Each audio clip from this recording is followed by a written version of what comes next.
Jones.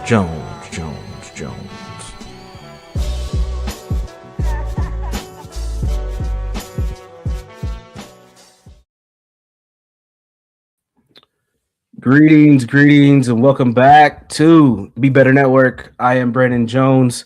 This is episode 4 of Hidden Harms, the truth about child abuse in America. I will be joined today by my good friend Lionel as we continue to go down this series and we look at abusers and people who do children wrong and what's behind this behavior. Sorry for the late start this morning. I had an interesting morning. For those of you who are keeping up with the news, you know that ICE is definitely here in the Twin Cities and active. And I had a few ICE agents run through my yard this morning. It was interesting. I was on the phone talking to a friend of mine, and fucking ICE agents run through. I hear my Ring notification go off. I look out the window. I don't see a car. I don't see a delivery service. I don't see nothing. So I'm like, what the fuck was it? So I checked the app and I see a fucking ICE agent, just two agents walking through. I'm gonna show you guys the video clips. So then I get up, I go look out my window on the side of my house and I see them circling around the houses. Then I go back to the front and then I seen them pretty much they were out there looking for somebody. I don't know who. I live in a newer neighborhood. Everything's not built yet. So they were probably looking for the Latinos that have been building the houses and the townhouses in my neighborhood, because they were cycling. They were looking for people. And one of my neighbors was outside shoveling because it snowed overnight. They came up to him, they didn't push him, but they were very aggressive, like, you need to get in the house. You need to get in the house. So he went back to his garage. They cycled the houses a little bit longer. And then from there, two cars came up with tents. Two white vehicles came up with tents. They ended up picking up 2 officers, and they've been cycling the neighborhood for about the last hour or so. So it's been pretty fascinating. But let me show you all the video clip. This is what I seen where I was like, oh shit. So there's 2 clips I'm gonna show you guys here. So ICE is active here in the Twin Cities, and I live in the suburbs, bro. I'm a privileged Negro, but they out here. So here it is.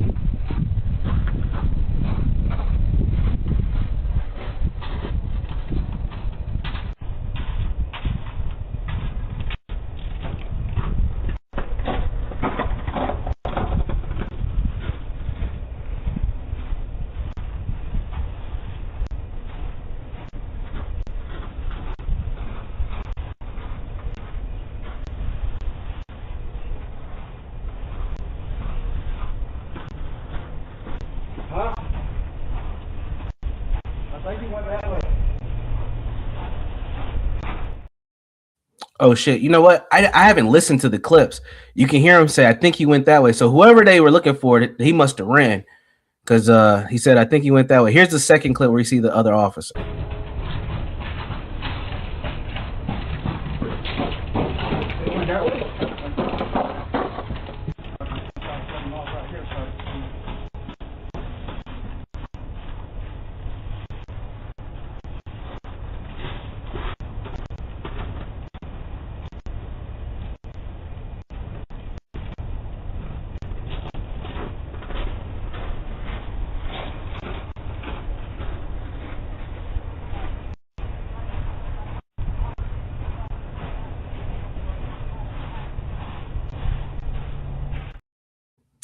So there you have it, folks. ICE is active and they're live. They're not just in Minneapolis. They're in my neck of the woods too. I'm pretty sure they were after some of the folks who are doing construction, because there's behind my house, there is a series of townhouses and they're not done. There's probably about maybe 2 or 3 more units that they're putting up. And it's been nothing but Mexicans or Latinos. I don't know if they're I'm assuming they're Mexicans because we have more Mexicans than anything here when it comes to Latinos. But they were very active. And I didn't hear the audio from the video clip. I just watched it. But I also heard him say, this is funny. I heard him say he went over this way. So they're after somebody. Salute to the chat. We got John Gold in the building. John, hope you're doing well, taking care of yourself, sir. Jewel of Aquarius, always a good supporter. Salute to you, Jewel. A new hater. Welcome to the hater club, sir. Get in line. You are member number 239. It's a long line of universal haters. So congratulations, you made the cut. Hope you're doing well. Come with better jokes though. You got to hate harder than that. My life is beautiful, bro. So my life is amazing. You got to do better than that to make me feel anything, sir. All right, so that's not what we're here to talk about, though. We're here to talk about predators, which this person may be, unfortunately, which is probably why they tuned in, because we're about to expose your type of behavior. Man, are the vertical people just weird or what? What is going on? Salute to you, Kevin, Mr. Fudgy. I don't know what the fuck that means. That's some these foreign trolls are crazy, bro. But let me bring up a non-troll, somebody who keeps it real all the time, probably a little too real, Mr. Lionel Suggs. What's going on, Lionel? Good morning, man. It's Good definitely morning. good morning for you. I see. Yeah, it's been active, man. I woke up with a phone call from a former light-skinned baddie friend of ours. Like, what do you want? Salute to her. She's probably watching. And then fucking ice is running through my yard. I'm like, what is going on? It's Saturday, bro. It's Saturday in Minnesota, you know. What news have you been seeing before we get started when it comes to this topic? Like, what news have you been seeing lately? Yeah, I've been seeing a lot more women being active in this and school related news. So um it's been a lot of like teachers or school aides being involved with teenagers. One thing that I have picked up on probably over the last month or so is a lot of special ed kids being the actual victims, which is interesting. So do you have any thoughts on that? They're prey. It's easy to go after them, Mm-hmm. unfortunately. Mm-hmm. And you have too many parents that will let, unfortunately, their special education children be with other people Mm-hmm. unattended because you're supposed to trust them. And Right. unfortunately, they're going to take that trust and weaponize it. Mm. Interesting. And you have to Interesting. be aware, unfortunately. Yeah. It Yeah. sounds bad. I know. Why does that sound bad though? Like why You would you can't, say that? because it's like you can't trust nobody Mm. because you don't know these people's intentions. Sure. Sure. Definitely when you have children, you have to be hyper protective. But then Mm-hmm. you have some people telling you, no, don't do that. That's too much. You're going to run them off. But then you see these stories. Mm-hmm. Another thing that I've noticed about the women predators, and I think we're going to do a show on women specifically Yeah. later on down the road. But I've also noticed like these are younger women, and they're not. I don't want to say that they're like baddies, but they're actually somewhat attractive, right? So we Mhm. seen there was that light skinned woman. I think you might have shared that one. She was like 24, 25. There was a Latina, and then there was a white lady, but the white lady story was old. I remember seeing that like months ago. That's from like a year ago. But they pulled up on her at her house, and these were all pretty decent looking women. You would assume like they're not gonna have any issues getting men their own age or anything. But again, it's not about that. It's about power control at the end of the day. Yep. So, what have you noticed when you've seen some of these recent cases? I've seen more recently. It's been more about, well, I was about to say expeditions. It's been more about human trafficking, more Mm, like we are catching whole rings where there's 50 kids involved, mm-hmm, 70 kids involved. We're finding, whole operations that have been in movement, been in the works. And now we have been able to catch 50 men that have been collectively, unfortunately, targeting minors. mm, We've been catching the people who have been trying to set things up. But of course, these things take time. Got to get the evidence. You got to catch them in the act in certain cases. But you put all that together, and I've been just tracking all these different cases where they're getting groups of people. mm-hmm. And again, it's never the same people, unfortunately. It's always different people, always different groups. And it's that. So let's talk a little bit about the rings. 'Cause you've seen a couple of these cases. Usually, when they come out with these busts, these are massive, like 30 plus people Yeah. involvement. And Why? Can you say more about what you've seen in your research? How do these rings get formed? Like, why are they so massive? Who are some of these people that are involved once they get caught? What have you noticed with these busts? To the last point, when you're looking at the people who are involved, it quite literally is guys from 25 to 60. Okay. And they'll see that one person is in the political system, another person's a cop, another person's a preacher, another person's the mailman. You'll have just different collections of people put together. And it's like, dang, you see that they got influence in different ways, and it allows them to create a network. Wow. It's like an RPG. It's like you're playing a video game and you putting a party together. You got an attacker, a healer, a defender, someone that can debuff you. You got a whole party together that can do different roles, but y'all putting it together to unfortunately tackle minors. Wow. I literally just put in sex trafficking ring bust in YouTube just to see what clips will pop up. And I have something from 14 hours ago, so we can show that and talk So about that. let's show it. And then I have two that happened within the last month. And it's funny because before I put that in there, I was looking at Jules' comment, and she said, "Women enablers helping piss me off to no end." You're gonna notice something in these three clips that I found. Women are involved. Is Lionel the police? No, but he acts like an officer sometimes. He's a detective. He's not the police. All right, let's see. Hold on. Let me pull up the one from 14 hours ago. I haven't vetted any of these clips. This is just off a fresh search, just to kind of prove what Lionel was saying here. This one's in New Orleans, so let me pull this up here. So here's something fresh off the press: sex trafficking ring. 1,700 victims of sex trafficking. Dang. A tragic story. Did you hear that? Damn. Did you hear that? This is a fresh clip. I have not vetted this clip. 1,700. Holy shit! Let's run that back. Man, we ain't even 5 seconds in. All right, last year there were 1,700 victims of sex trafficking in this area. Speaking of tragic, In that area.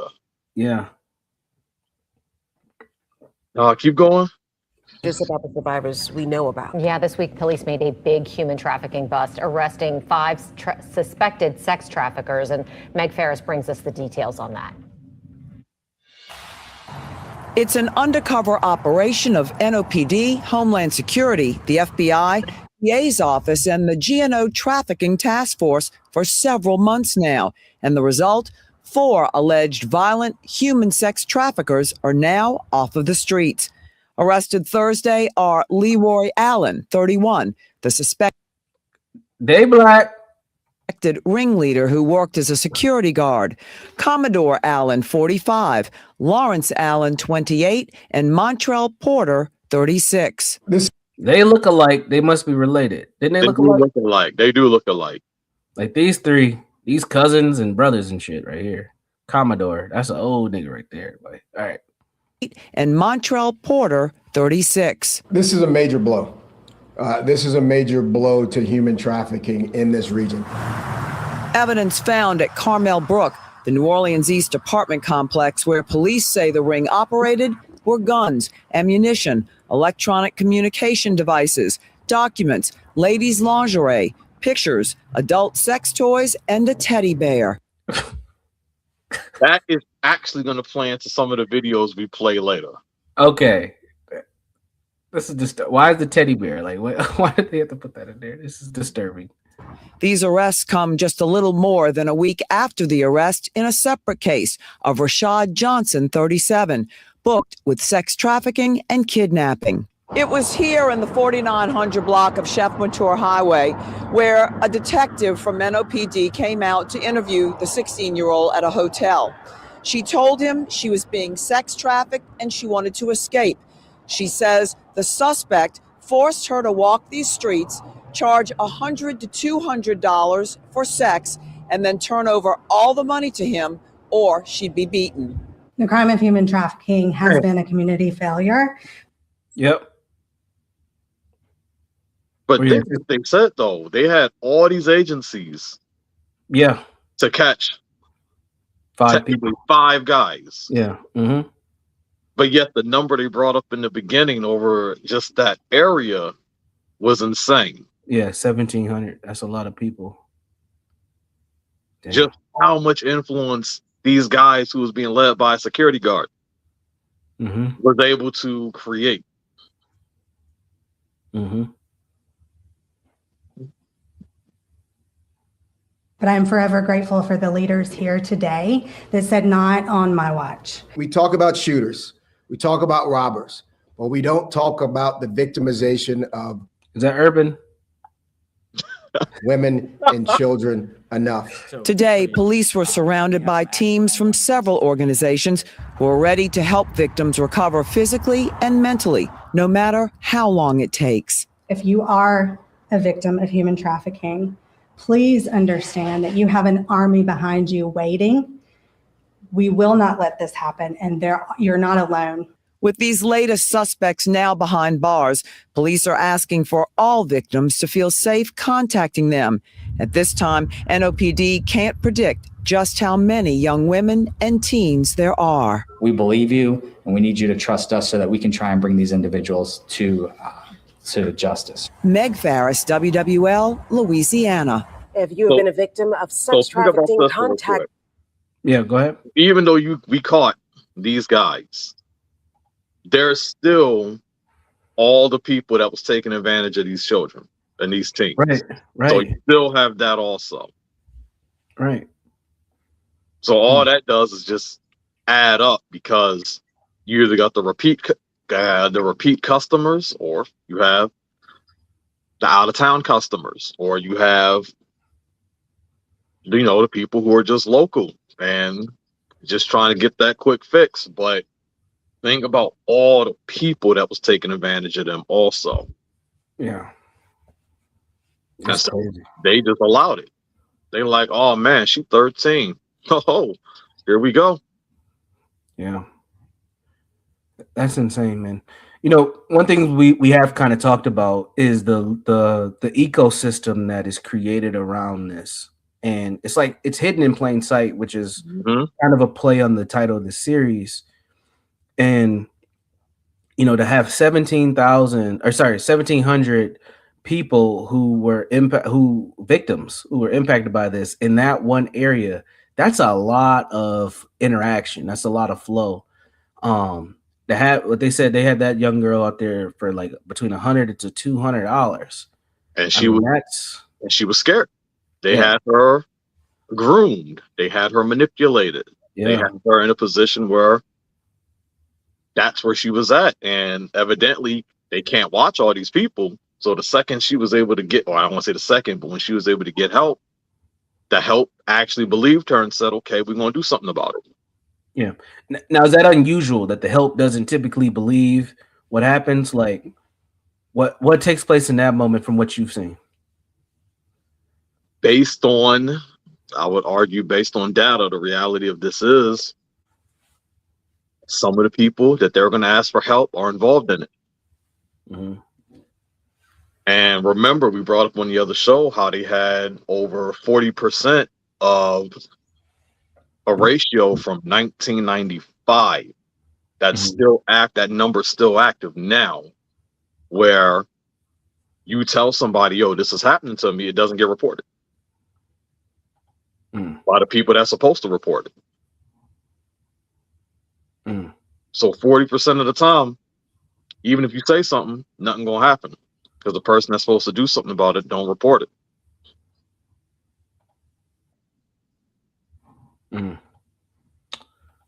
I have one more clip to show. We'll see what the comparison. Now, the last clip was in New Orleans. We're gonna hop over to Florida in the next clip. This is from a few weeks ago. This latest brothel next door. This latest arrest is linked to the same Central American groups accused of turning rental homes in Lake Worth and West Palm Beach into houses of ill repute. CBS 12 News I-Team Chief Mike Magnolia is live in the studio tonight with the latest. Mike? So, Jim and Liz, the women who work inside these houses are threatened with violence if they try to leave, and they are victims of human trafficking, no doubt about it. What's hard to believe is it's oftentimes women who are running the show with no regard for human life. What do you think about that? We picked up a pattern, and they talked about women. Any thoughts there? So you know, it kind of reminds me of what I say. You heard me bring it up where we have the conversations about men of the past, but I also bring up what about grandmas of the past, where they was all like, hush, don't say nothing. Meanwhile, granddaddy having his way with his son or his nephew or whatnot, or the daughter. But granny sitting here like, don't say nothing.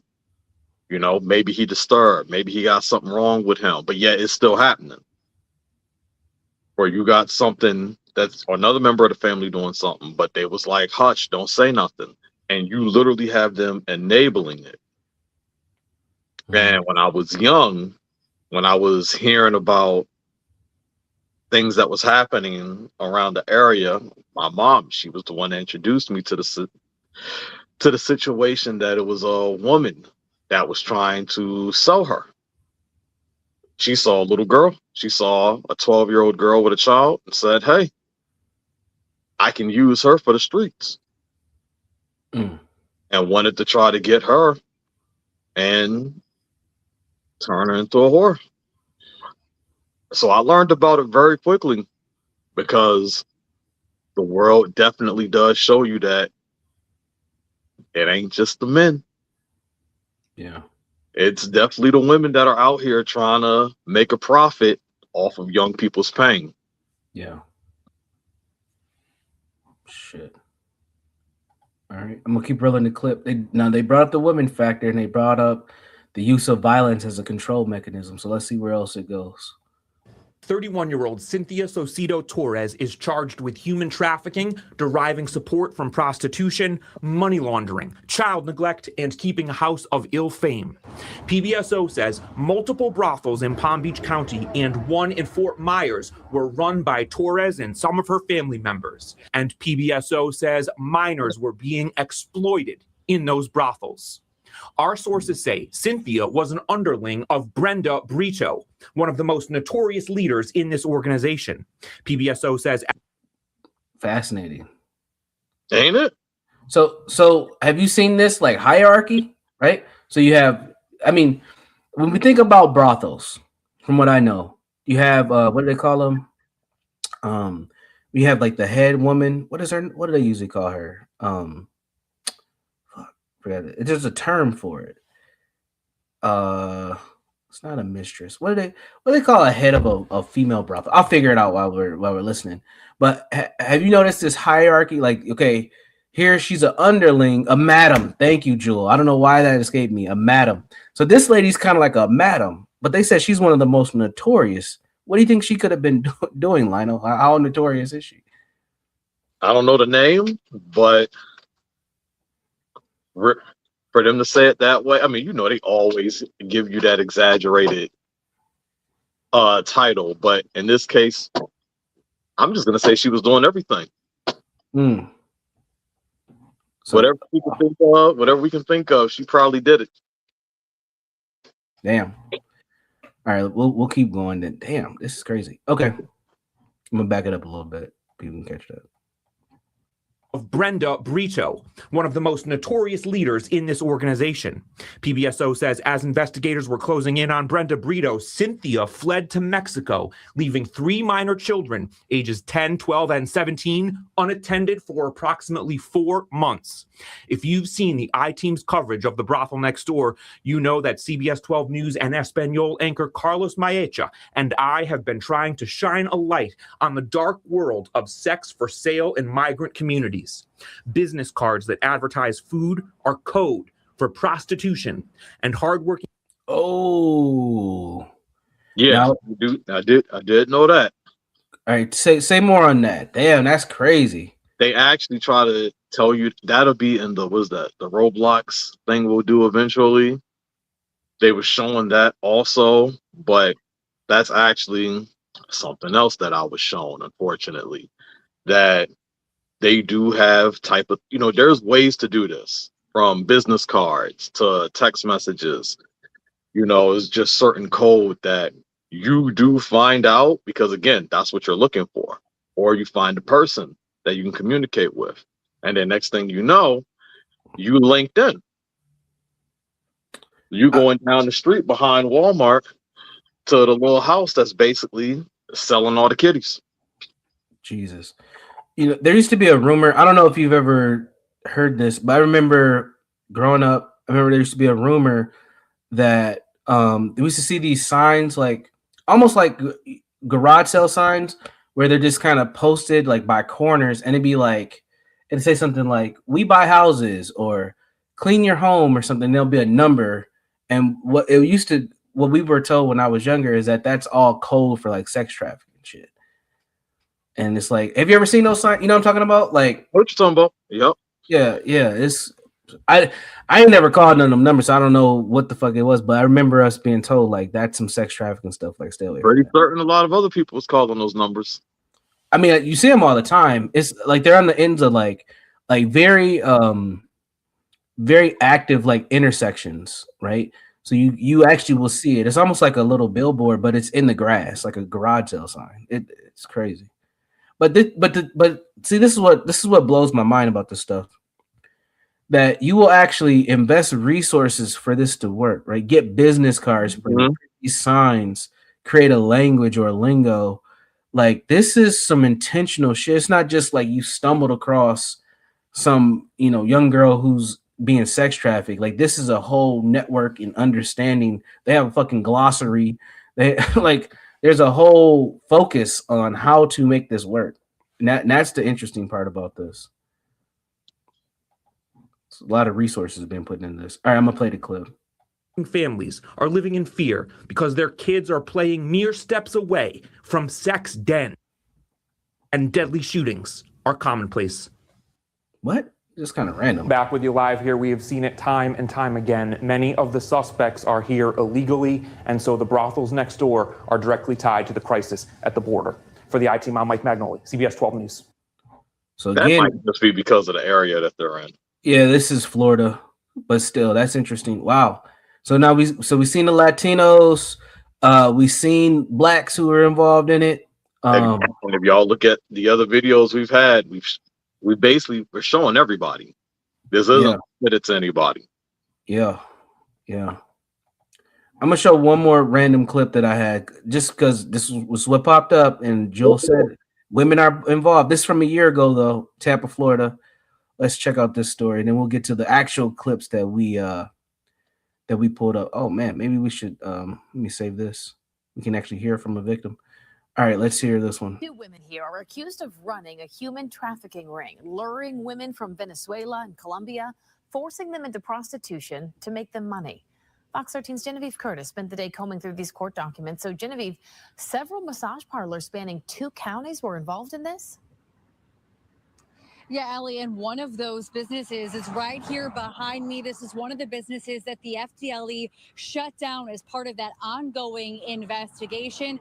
It looks like a barbershop from the outside, but inside, investigators say women were forced into sex trafficking. Christmas lights hang outside of exposed barbershop, but investigators say there was no haircutting happening here. This was one of 4. Did you see that place? That place looks shady as hell. Like, what the fuck? This looks like some shit from True Blood. You remember that show? True Blood. That's what it looks like. Yeah. I mean, this is what. So when we talk about hidden in plain sight, hidden harms, this is the stuff I'm talking about. Like, you would drive by this and just be like, oh, that's a rundown old business or whatever. Meanwhile, some of the most heinous shit you can ever believe is even happening behind closed doors. Yep. It's insane. Like, it makes me even think about like my surrounding. Like, I just showed ICE was running through here. I mean, there could be fucking sex trafficking happening down the street from here, and that's who they were chasing, some fucking Venezuelan dude around here. I don't fucking know. You just don't know. And that's the thing. You'll hear people say, hey, I don't see this in real life, but it's like it's right across the street. You don't even realize it. Yeah, It's literally that's right the there. scary part. That's the You scary walk past the building every day. That's the scary part. This is insane, man. But yeah, this place looks just like a. I mean, this is in Tampa. I've never been to Tampa. I've been to Orlando. This looks like businesses and places I've seen in Orlando. It's nothing. Nothing to think about. Wow. Christmas lights hang outside of exposed barber shop, but investigators say there was no haircutting happening here. This was one of 4 locations where they say Lena Payne operated as a madam, forcing One of women into 4 prostitution locations. as Yeah. So they have massage parlors, a barbershop, and this looks like a strip club, the Jackpot. part of a human trafficking ring she ran from Tampa to Bradenton. Law enforcement has investigated Payne's businesses for years, as far back as 2021, including 2 locations in Manatee County and 2 in Hillsborough. They say this woman, Karen McGlynn, managed Jackpot's spa in Manatee for Payne and was part of her enterprise. It's definitely in plain sight. Pamela Woody is the founder of Tampa Bay Advocates Against Human Look Trafficking. at what she just said says immediately. It's definitely in plain sight. Yeah. The hell are we hiding it for? We could just put it right there. Y'all going to ignore it anyway. It's going to say Kenny Subs. And y'all just going to be like, oh, okay. Yeah. I mean, that place was called Latin. What was it called? It was like Latin Spa something. Where is it? Yeah, here it is. Latin Relaxation Spa. Open 24/7. That's already low. Like, that's I ain't never seen a massage parlor open 24/7. That's a little. That's sus right there. But think about what they just told us also, that they've been trying to investigate it since 2021. So what do you think happened there? Why didn't they catch anything till? I mean, this clip's from a year ago, so it took them 3 years from at least this clip. What were they? I mean, they had suspicion, but they didn't have enough evidence. Like, what do you think stopped it from? Remember, they talking code. Oh shit. They talking code, and like you brought up earlier, they put a lot of effort into this. So what is it? It's like, okay, an easier example is like when you're driving past one of the corners, and they show it in movies all the time, where you got the hookers that'll sit here and be like, "You like a cop,"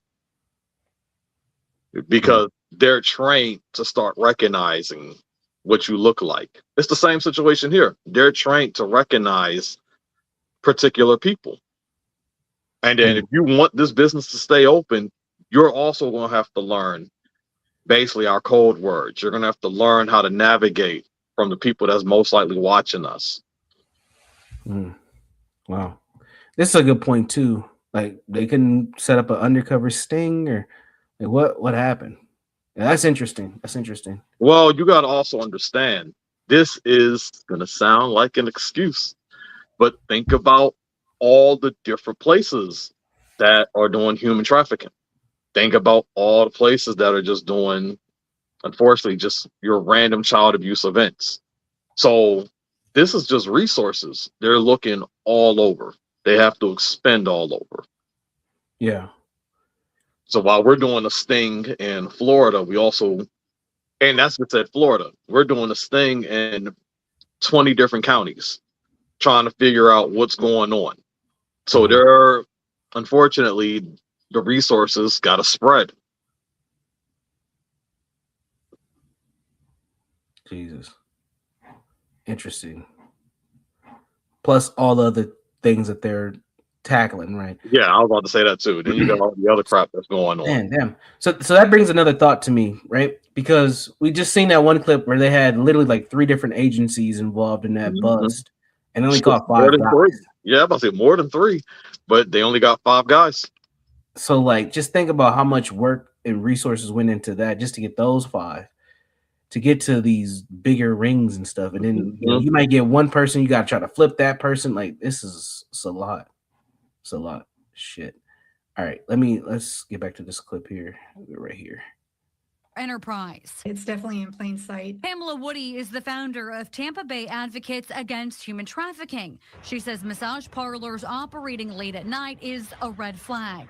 There's a lot of bad stuff happening behind those doors. Investigators say Payne routinely traveled to South America. One of the survivors told them Payne loaned her $40,000 to $50,000 to come to the U.S. and she'd have to pay Payne back by working as a massage therapist.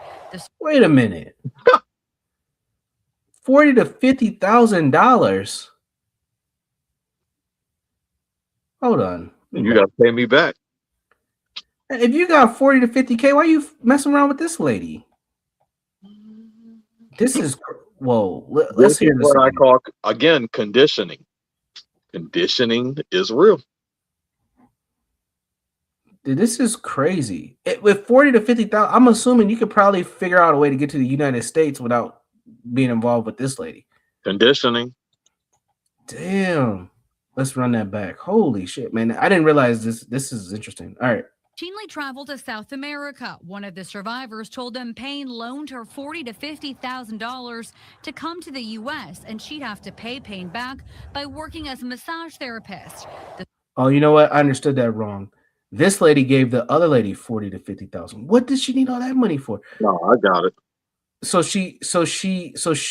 Payne, this lady who got arrested, the madam, she loaned this other lady 40 to 50 grand. And she said she got to pay me back, and you got to pay Hell me back. yeah, that's a year's salary for some people. That's a lot of money. Holy shit!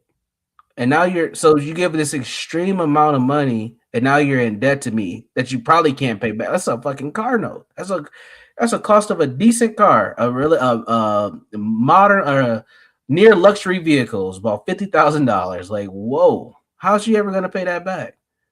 But what would the lady need all that money for too? That's the other question. Is like, what did she do? What did she do with 40,000? With somebody who's just gonna give you $40,000 for nothing? That's the other thing too. Like, we got to think about this. This is kind of weird, but let's get into it. The survivor had no idea what she would actually have to do for that money. They have come here thinking that they're on the path to a better life. You know, they've been duped, they've been coerced into this life. While conducting surveillance, investigators watched men enter these establishments at all hours of the day and night. And all right, that's something else I just picked up on. These places are dirty as hell. You see how dingy that looked? Now this is gonna connect the dot for me with John Goss. Salute to John Goss, another landlord. One thing, John had a couple streams this week where he talked about his squatter tenant and that squatter's space being just filthy. But this tenant was having these sexual arrangements with these men in that space. And that was something that I think Master Kim had brought up, like, look how dirty that place is. Like, who would bring someone there to have sex with them? But then I see this and I'm like, they're having sex in these places. Now this is with minors, which is even worse. But look at this place. There's like these patterns of behaviors and these settings and these things that you see that to me would give off signs like something's not right here. And this is supposed to be a business, a massage parlor of all things. This place looks disgusting. Yeah, well, seriously. I mean, this ain't massage envy. This is some whole other shit. This is disgusting, man. And yet they got repeat customers. Years of customers. Like to me, this is like a telltale sign. Like when you see, like this is something you see. Okay, this is supposed to be an establishment where they're touching skin. There should be some hygiene. There's probably some sort of regulations to run a business like this.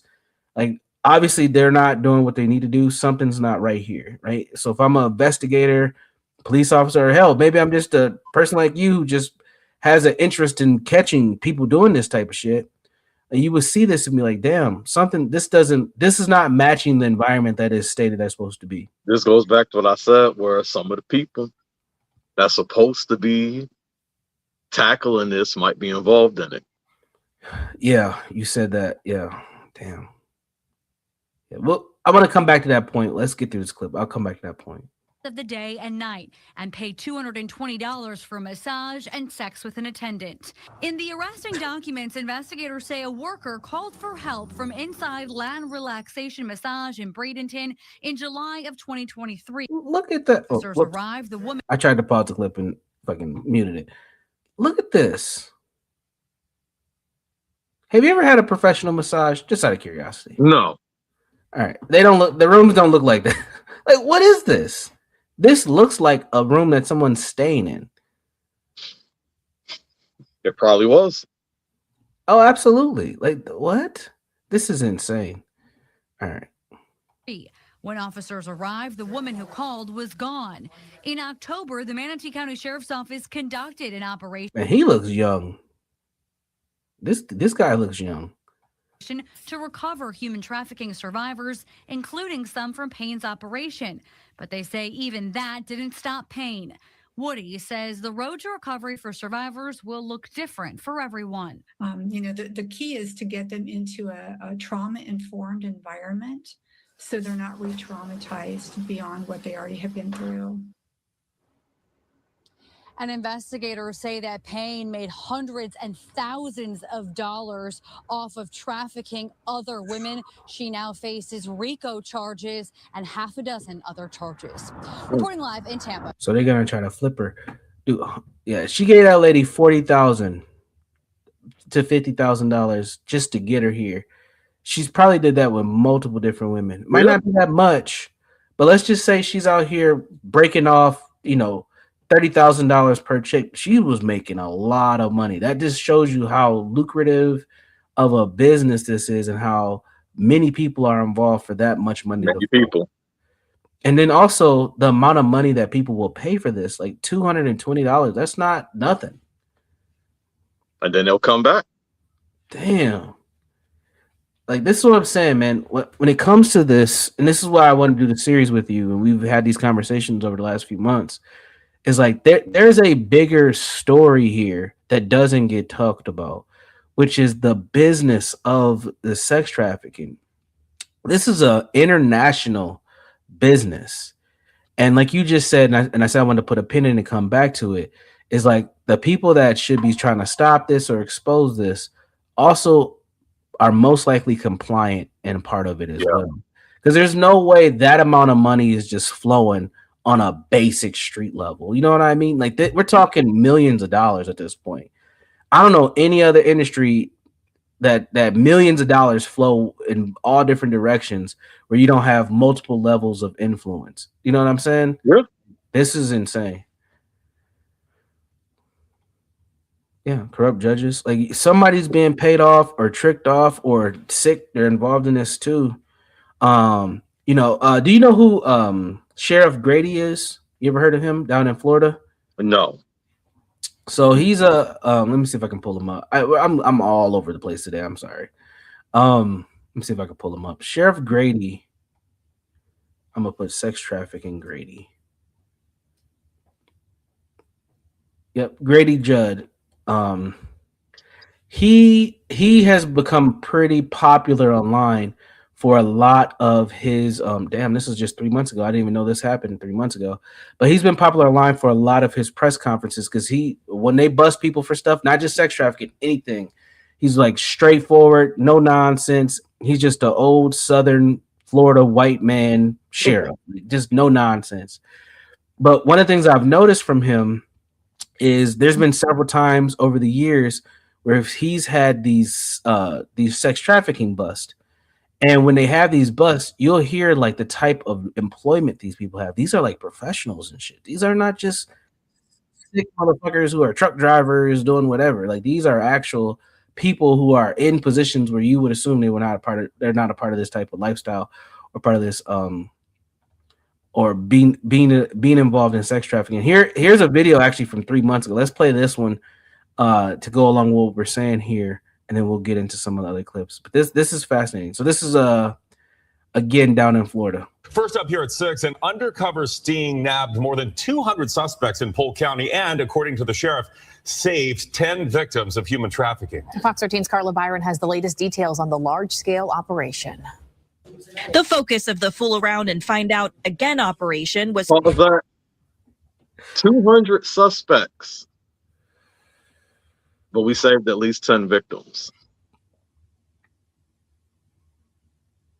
I didn't catch that. That's insane. Wow. Keep saying it's a party. So many people be involved. And I don't know how well people can see the screen, but there are males and females on here. On these lists. There's a lot of people. Go ahead. Jesus Christ. To rescue victims of human trafficking. The 7-day-long sting started on September 8th. 230 suspects were arrested for soliciting prostitutes, offering to commit prostitution, or aiding or transporting prostitutes. Sheriff Grady Judd says one of the suspects was a recruit for the Orange County Sheriff's Office. Bro. They caught one of their own. Damn. Good news is we caught him soon when he was soliciting sex, because otherwise, had he been able to keep his composure, he would have been a law enforcement officer. 10 possible victims of human trafficking were identified and I just said this shit. Yeah. Damn. will be getting the resources they need. At the same time, detectives worked with multiple agencies to arrest child sexual predators and charged 16 people who thought they were going to have sex with children or who solicited children online. 3 suspects were charged with human trafficking. Sheriff Judd says one of the suspects used to work with children. His job was to counsel at-risk children. Again, at-risk children, special education children, like these children that need this additional attention, become vulnerable. And I mentioned this on a previous episode because I'm like, man, this is kind of my area of work. And I'll be honest, man, I couldn't tell you if I've come across predators in the work that I've done. I don't know. A lot of people can't. And I'm what I'm saying? Can't fault nobody for that because they're literally everywhere. Like, this guy would have been my colleague. We would have sat at a table together and talked about how we're supposed to be helping the kids. Meanwhile, he's fucking, you know what I'm saying? And I have no fucking idea. I have no clue. This is what kind of, it gives me a little anxiety because like there is no telltale sign. I'm gonna back it up to the screenshot here of these guys that they caught, these 16 people. I mean, hold on. I mean, these could be anybody. This could be the guy who fucking comes and checks out your sink. This could be the guy who's at the rec center. He's a counselor, or the guy who fucking delivers the packages at your house. You just don't fucking know. Like, you just don't know. This is what I'm saying. Like, you just don't know. And look, there's all different ethnicities here. There's an Asian. Like I said, they are different people. People, you know how people will make this out to be like, dang, if I saw this person, yeah, he a creep. Yeah, he a predator. No, you don't. They don't look a certain type of way. They literally look like you just pushing the random button on create a character. Yeah, exactly. Shit. This is insane. All right, let's try to get there. Sorry, I just... No, you're good. Here we go. As one of the suspects used to work with children. His job was to counsel at-risk children. And at-risk children are traditionally those that are the easiest and the most vulnerable to be groomed. The major point officials highlighted today is parents have to have those hard conversations with their kids. Protect your kids because you have no idea. That's that's what I've said. That's literally what I said. My sister was 7 to 8 years old. Told her about human trafficking. Showed her videos, everything. Messed her all up. But she needed to know. And when I talk to other parents, their kids are like 13, 15. They haven't had that conversation with them. Yeah. Oh, I don't think I told you. I had a conversation with my daughters since the last show about it. Right. Yeah, but it wasn't as hardcore as you probably wanted me to have it. But I did talk to them. I talked to them separately about it. Mainly the longer conversation I had was with my 10-year-old, because there's a friend that she goes to her friend's house all the time, and her friend has just a single dad. And I would do the same if there wasn't just a single dad. But I was pressing her like, hey, If anything happens, anything uncomfortable, has he walked in on you in the bathroom, anything. And I think I could trust this guy. But again, since we've been talking, I don't know who I can trust with my kids at this point. But she denied everything. She said nothing's ever happened. So I think I kind of scared her a little bit too. But I told her I'd rather you be more aware than not aware. But that's great. I don't know what's gonna happen. It's the inception effect. I mean, you put the thought in their head, and it's at an early age. Right. So it's giving them, not you, it's giving them that sense of trust and that level of communication. A reason why there's a lot of children who don't speak up is because the parents never had the conversation with them. So they don't put it in their head. Yeah. Yeah. It's interesting. But I mean, you just don't know. You just don't know what happens. Salute to you, Lo. I hope you're doing well, ma'am. All right, let's finish the video. The depravity that is out there waiting to take advantage, take hold of your children and to abuse them. Oh shit, I just realized something. Sorry. I thought I recognized him. You see this black man in the back? He is the Bloomington police chief here in Minnesota. And I seen their seal, and I thought this was just, I noticed it, but then I thought, okay, maybe that's just the Bloomington in Florida. So this is multi-states. This guy, this is here in Minnesota. Let me go back. I noticed it. So I be picking up on shit. Right here, Bloomington Police. This is where the Mall of America is. So this is a multi-state ring bust. Okay. So that was the first video too, remember? Yeah.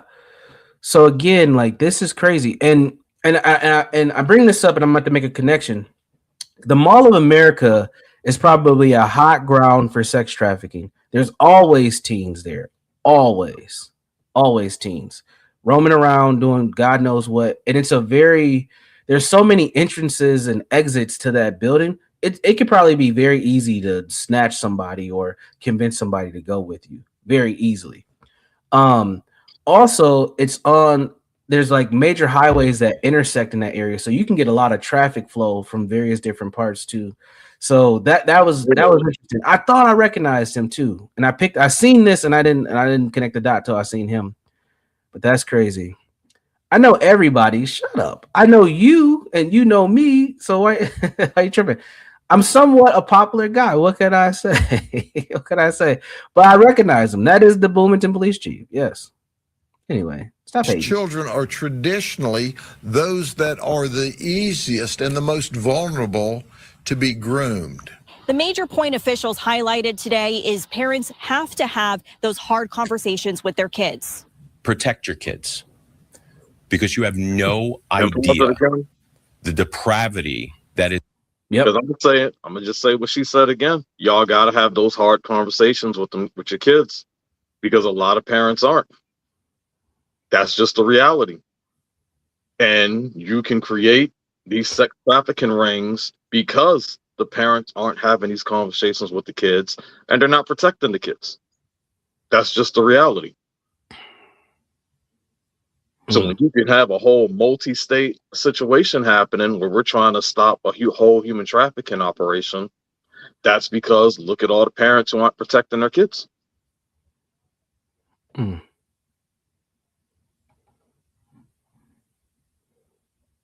Is out there waiting to take advantage, take hold of your children and to abuse them and turn their lives upside down. We're not giving out get out of jail free cards.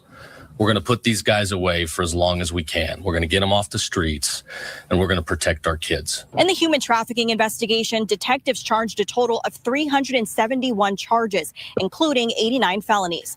In Polk County, Carla Byron, Fox 13 News. First up here, it's Jesus, that's a lot. That's a lot, man. Yeah. Damn, I don't even know what to say, man. Like, we got some videos for y'all. Yeah. We'll roll our actual clips for today. Damn. And again, those are me just picking clips just randomly. That's the crazy part. That's the crazy part. Anywhere you want to start? No, we can start from the top, man. All right, we'll start from the top. Of the indictment, we wanted to know more about the psyche of a sexual predator. Today, we sat down with a professor at the U of A who says there is little evidence that supports a treatment or therapy solution for child sex predators. The doctor did not. Here you go, Napstar. You want to know about the Southwest? I believe they just said the U of A. I believe that's University of Arizona. Here you go. Not weigh in on this particular case. If you go into their backgrounds, they're usually pretty pathetic failures in other areas of life. U of A professor. Fascinating. Any thoughts on that?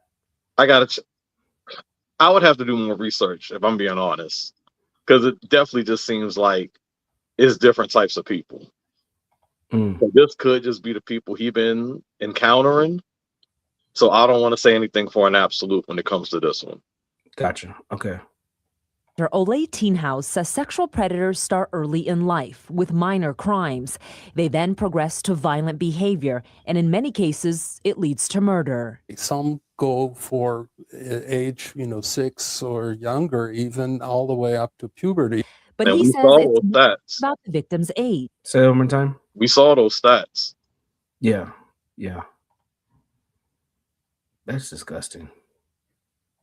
Some of it is determined by convenience. In other words, what kind of kids are most easily accessible. Despite this, Dr. Teenhouse says it varies. Certain predators have certain preferences, but he says there is one thing they all have in common. The payoff is, first of all, a sense of power. It's very often stressed that it's not primarily the sexual gratification. That is sort of a fringe benefit that comes with it. But the sense of power and control is absolutely critical to these people. Professor Teenhouse says empathy is something predators lack. So what should the public do to protect themselves and their families? Professor Teenhouse says do not panic, just be reasonably cautious. And if you have children, know where they are at all times. There is no absolute safeguard, though. These predators often are very skilled in approaching their victims at times when they're vulnerable. The biggest misconception, according to Dr. Teenhouse, predators may look and sound abnormal, but in reality, they're not and could be your next door neighbor. Yeah. So that just hits what we've been talking about. I disagree with him. I think predators do have empathy. In fact, I think they have a masterful understanding of empathy. And that's how they can do what they can do.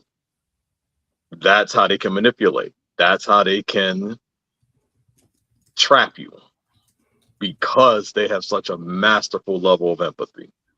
Yep. Shit, man, this is crazy.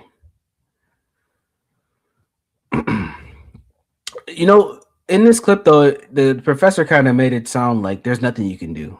Like, just try to protect your kids. Good luck. Like, that's how I kind of understood that. Yeah, I don't think he may have been the best professor to be talking about it, but yeah. Well, I mean, the reality is he's saying what we've been saying. You don't know who they are.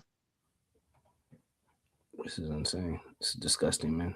You don't know who they are because they can be anyone. They can be your next door neighbor. They can be the pizza place. They can be the massage parlor. Damn.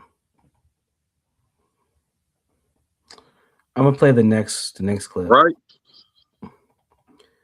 Yeah, it's any and everybody, anywhere, at any time. That's what we're uncovering through the series. Is that it literally can be anybody. And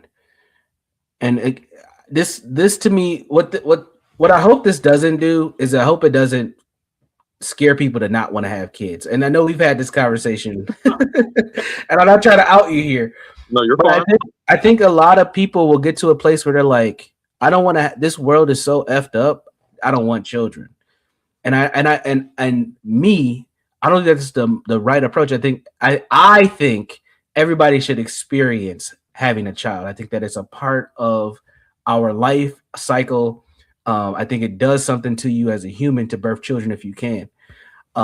but I can see why people don't want to do it given the nature of what we're dealing with.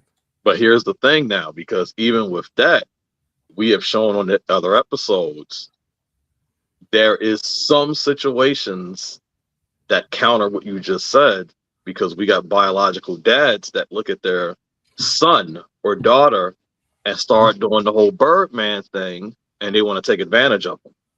Mm-hmm. So now we got that situation where the parent looks at their own child and be like, that's prey. That's yummy. Mm. Which to me too, I mean, I think this is all sickness. I think this is all disgusting demonic behavior. I'm with you. But Absolutely. to prey upon your own child, I think is another degree of this. You know what I mean? Like, yeah.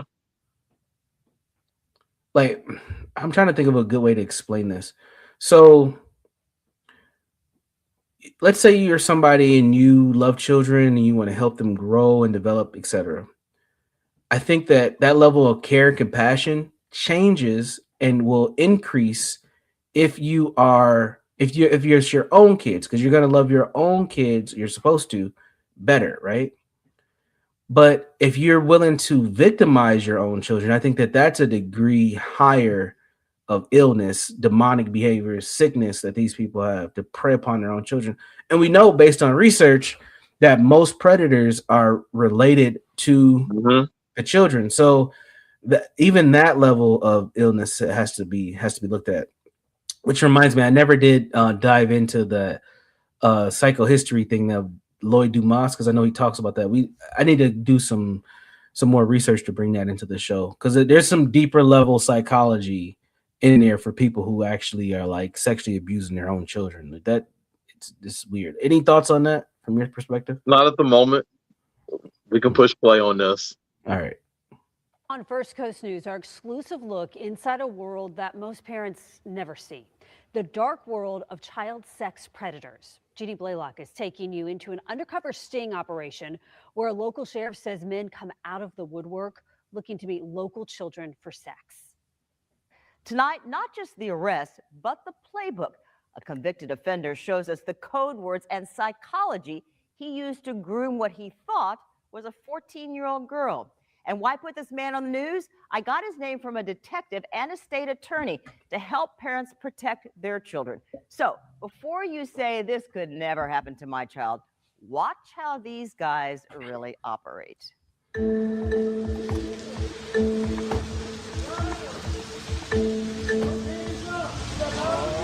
Operation Deviant Nightfall. Keep on backing up. Hey, don't turn around. Operation Stuffed Animals. They were just coming out of the woodwork, just one after the other. Slowly open the driver door. Just in the last 2 sting operations this year, I have no idea what's going on. the Nassau County Sheriff's Office has arrested 31 men.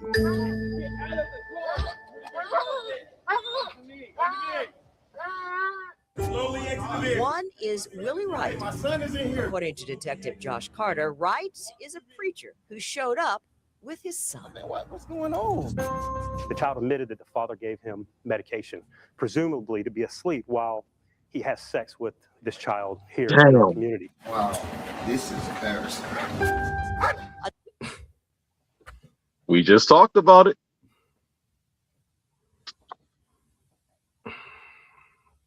That was actually a good segue into this video, and I didn't even know that was about that. I mean, we everything we've done today has been a fucking segue, man. This is how disgusting this shit is. It's like I said, we're pointing out the patterns, right? Again. Yeah. But that now, what you just said, the patterns though.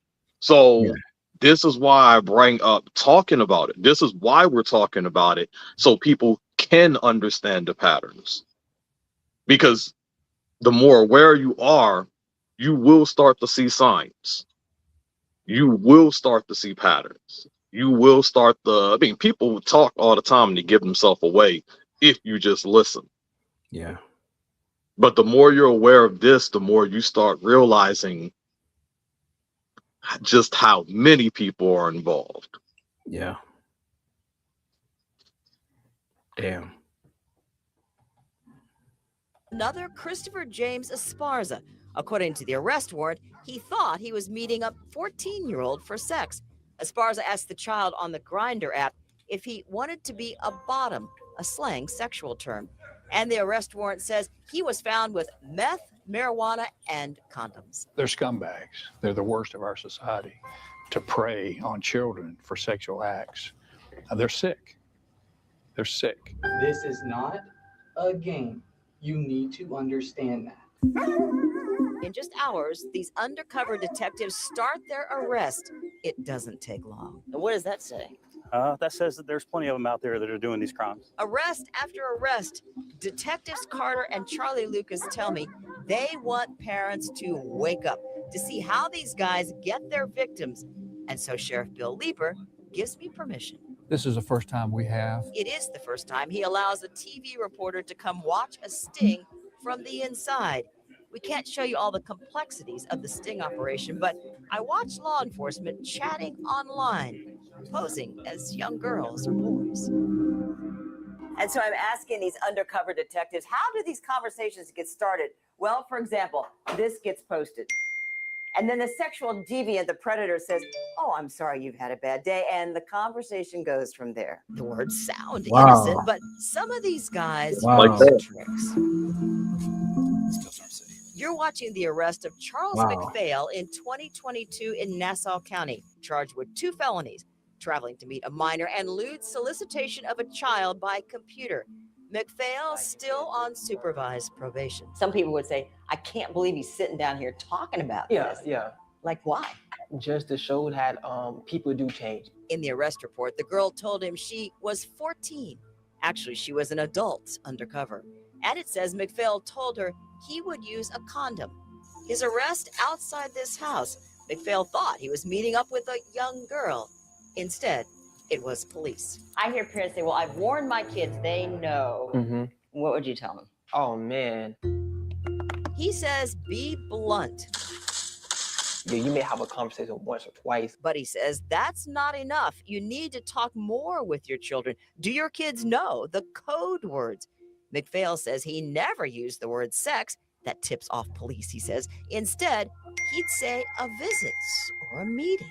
I guess just like hang out. I'll see you come. I want to visit you. So if you're seeing these kind of words, then yes, then it's not innocent. And pay attention to this. He used some psychology. You're really covertly conditioning them to lower their guard. He gives them a choice, as if they have control. Hey, if you don't want to do this, you don't have to do this. And that was something that I said. You could say that's pretty tricky. That's pretty manipulative. Oh, absolutely. It's methodical. It's systematic. And in the sting operation, law enforcement.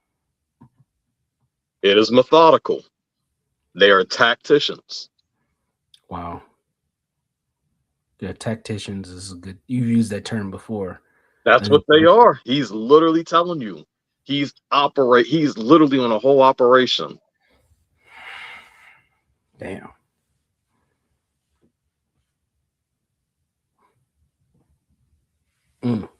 Any thoughts on lyrics comment here?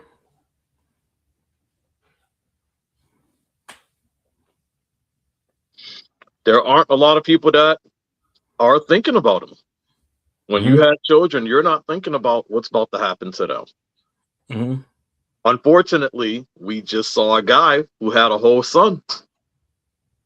Pretty sure he had thoughts on what he wanted to do to him, unfortunately. I want to drug my son and have my way with him, or let other people have their way with him. That's a good. I didn't think about that part, like, because they framed it as he put his son to sleep with the other person, with the child he was supposed to meet up with. But I mean, yeah, it could have been an exchange. Hey, I'm gonna bring my kid, you bring a kid, or something. Like, I didn't even think of that. Or you can touch my kid because he's bringing his child with him. Yeah, that's fucking weird. That was they trying to be nice with how they're talking, but I'd bet my check on it. Most parents are not. She meant are not prepared. Yeah, and they're not. I don't think most parents are prepared to teach themselves how to deal with it. I mean, like I'm in a space where I've dealt with a lot of trauma. I've had kids that have been abused. I've had to make child protection reports. And even as a parent myself, not that I'm not comfortable having these conversations with my kids. I don't know, and I've come to this conclusion that there isn't a right way to say it. You just have to put it out there. Yeah, this is what it is. Yeah, and it's gonna scare them, and it's going to ring some alarms. But they need to know. It's better to know than not to know. I'd rather them have caution and fear than become a victim at the end of the day. But yeah, this is crazy. I'm gonna play the rest of this rep. Tells me they see these exact tricks. Jamie Davis is an intelligence analyst with Internet Crimes Against Children. These guys are targeting what kids want. They want to feel validated. They want to feel important. They want some extra cash. And when your child says, but this guy says nice things to me, or, oh, they said I'm more mature. No, you're an easy target. So do your kids know the tricks? If your child is talking to strangers online, they need to stop. And do they know the schemes? In some cases, the predators give kids free alcohol, free marijuana, and then they say, if you don't have sex with me, I'll tell your parents. The kids were scared, and so they have sex with a grown man, and 35 years old, and they're 12, 13 years old. Detective Lucas says, come on, parents, get real. Lifelong police officer, I do not ever look at it, though it won't happen to my kid.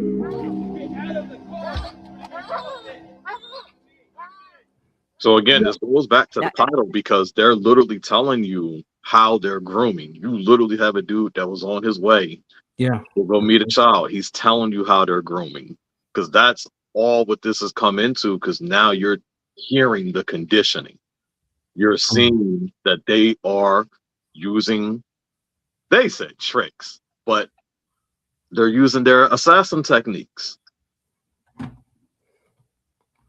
Where do you think they learn this shit from, man? Hence why I brought up the empathy. I disagreed with that professor. These guys have empathy. They mastered it. Yeah. They're looking at it. That's why by the time you talk to your child, or let me reword that. By the time something happens and you're like, or you're talking to strangers, and the child's going to say no, or they're going to lie, because they've already felt validated now. They already feel like, this dude said, damn, I'm Ultra Ego Vegeta. I'm Ultra Instinct Goku. I'm the Green Ranger Tommy. He got me feeling all amped up. Meanwhile, mommy and daddy just punished me because I ain't take out the trash. I ain't telling you. Nah, I ain't talking to nobody. Wow. It's again, it's conditioning. And like how he'll say, I'm not going to use the word sex. I'll just use some other word. Yeah. Damn. Hence why we brought up earlier, they use code words. Yeah. This is, man.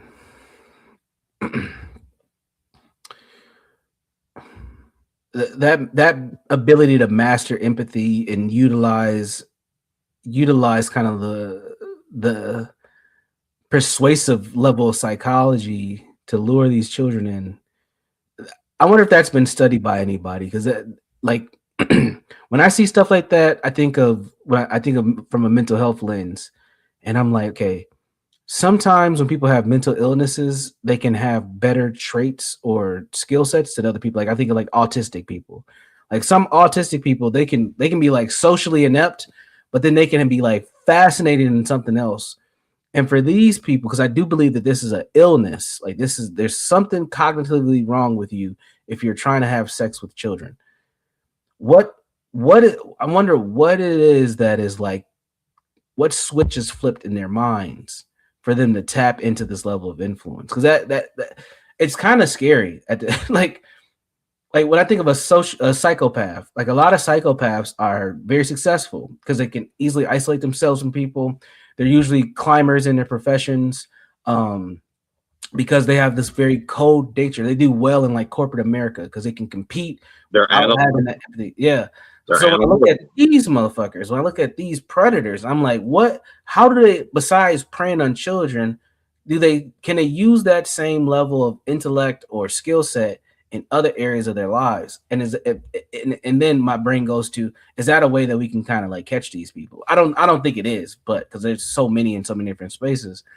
But I'm just wondering, like, what is the psychology behind this? Because this is some next level manipulation type stuff. I said it on one of the other shows. Niceness is a tool, not a character trait. Yeah. Yeah. And that's how they operate. Yeah. Yeah. I think that statement by you is just being proven through this. And I remember when you first said that, it was like May or June of last year. And I'm like, what the fuck is this dude talking about? Like, I don't understand because I didn't have enough context to understand what that means. But when we review this stuff and we go over this, is like, yeah, you see it over and over. Like, people are not nice. They're using it to get to a end goal at the end of the day. So let's wrap this clip up and we'll get to the next one. Experts have this advice: promise your kids they aren't in any trouble with you. They can tell you everything and reassure them that you are here to help no matter what they've already done. And tomorrow at 5:30, a local mom horrified when she discovered what was really inside this innocent-looking app. Looks like a calculator. Jeannie Blaylock, First Coast News on your side. Wait a minute. Tonight, that was like major information. They just snugging at the end there. Dang, I'm gonna have to find that one. I'm gonna find Yeah, whoa, what the fuck? Damn. I'm gonna take a screenshot of this so I can look for this app. Damn. That's crazy. Matter of fact, I'm gonna see if I can track this this news station, because like they have a series going on themselves. Maybe we can find the calculator app. Wow. Okay, this is more crazy ass information. Anything else you want to say before we go to the next clip? Well, let's go to the next one. All right, here we go. You know I'm gonna answer this one more time again, right? You know I'm gonna ask it to you one more time again. You're not 15, 13, or 16, right? Right now. Did you check? She told you what? Did you check before you had sex with her? But you know you shouldn't be smoking crack, right? Right. That's what I be telling them. But you're giving it to her. You know what? I'd rather do it with me than do it with some other dude. That's It doesn't matter if you bought it. Hey, I'd rather do it with me than do it Hey, with y'all gotta make sure she's really 19.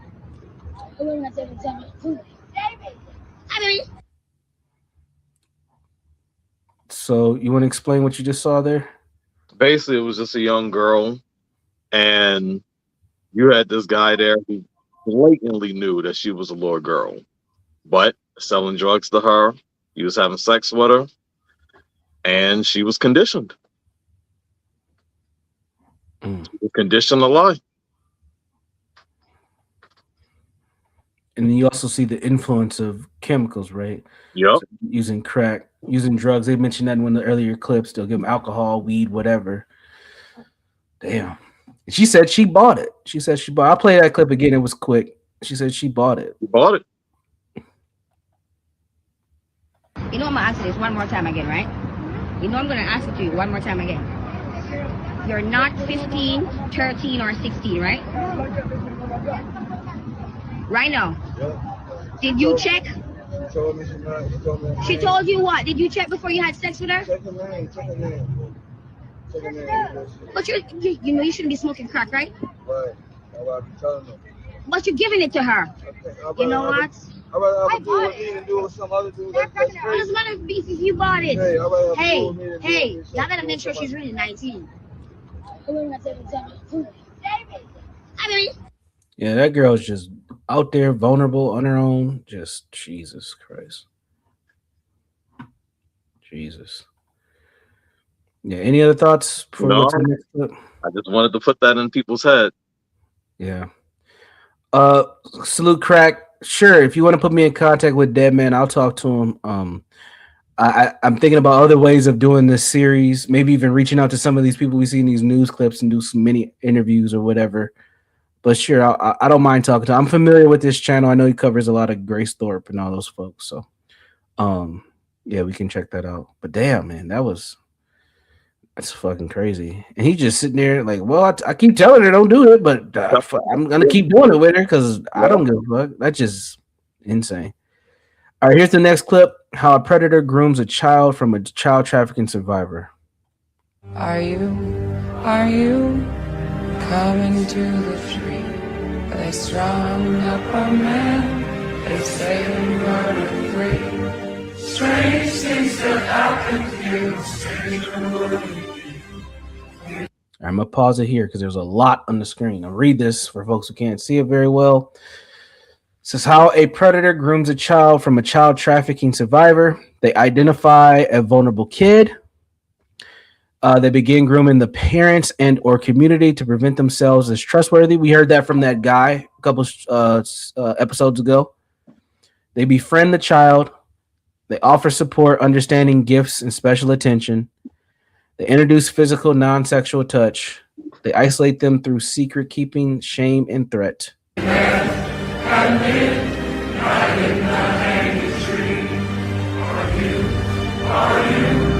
And this video looks like it's being shot at an airport, which to me would seem like a bad place to do this because it's like, but I'm not a fucking bad place. predator. What? Say that one more time. There is no bad place. There is no bad. Say more about that. Damn, there is no bad place. Say more about that. There Wow. is no bad place because you can always find a way to get in contact with your prey, unfortunately. Wow. There is no bad place. Think about it. Even though you're at an airport, how often do the parents quite literally aren't paying attention to what their kids are doing? Yeah, it's a good point. A lot of distraction. It doesn't matter where you're at. The parents are not paying attention to the kids like that, you know, especially if I'm just going to put a Game Boy. If I'm going to put something in their hand and turn their attention away, or I'm going to put a phone in their hand. How many parents today literally just put a phone or a tablet in their child's hand and their attention is elsewhere? Because it's that simple right now to grab your child's attention if you're a stranger, because they're studying you. Easy to watch you from an airport, you know, hey, snatch you away like this is in prison, take you to the bathroom, do something real quick. But it's all about how analytical you're going to be, because that's what they are. They're assassins. They are analytical, systematic, methodical tacticians. The whole place is a safe place. Yeah. Because again, they hide in plain sight. That's why it's not safe. They hide in plain sight. Wow. Shit, man. Yeah. Okay. Yeah, keep rolling. Jesus. All right, this is an interview of an actual predator talking about some of the behavior that they engage in. This is from 2021. You know, girls look like they're 20. You know, they look like they're older. What did this guy, besides trying to talk to you, what specifically was he trying to talk to you about? Yeah. I'll tell you the best of my memory. He just sat down beside me and was like small talk, like, do you live here? Like, Port Townsend is nice. How old are you? Is what he ended up saying, and I'm like, oh. And then he. So he did ask how old you were? Yeah. Okay. And then there was another guy sitting on the other side of me, who is the grandpa of one of my friends. Mm-hmm. And he was like, how would you feel about babysitting sometime? And I was fine with that. But the creepy guy was like, oh, me too. I have a little daughter. I have a yacht. Mm-hmm. You can come, like, meet her on the yacht. Okay. And when I was reading my number to the other guy that was asking for babysitting originally, he got it down and he was like, okay, let me call it real quick and see if it's you. So he called me and I'm like, yep, it's ringing. And then he texted me his name after I asked him what his full name was. Well, I didn't say what's your full name. I was like, what's your name again? Because I wanted to compare it to did you hear about the Facebook? Mm-hmm. Yeah, I wanted to compare it to the Facebook page, and it's the same exact guy. So has he just texted you anything other than his name? I just ignored it after that and screenshotted it. did he say anything like or anything along those lines? What was he saying other than wanting to get your number? Like, did he specifically invite you to his boat? He said you can come babysit my kid on my yacht. Did he try to get you to go today, or was it like kind of in the future? I'll text you. Okay. I'll let you know when Over the course of the next 2 weeks, officers conducted a sting operation to catch the male with irrefutable evidence. They instructed the 15-year-old to suggest the older male to get in touch with a 15-year-old who could help with the babysitting. He followed up with the girl over text, not knowing that it was a female officer behind that screen. He continued to suggest lewd ideas and sent explicit messages. And one night, when he finally asked to meet the girl at a skate park, officers were presented with an opportunity.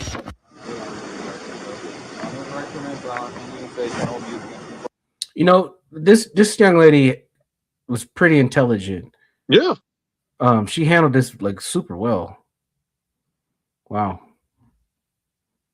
Give her this time to talk to the lawyer and have him or present with you while you're being questioned. Not before the hire lawyer won't be required to represent you point questions if you wish. You can decide anytime to exercise his rights not answer questions that make a decision.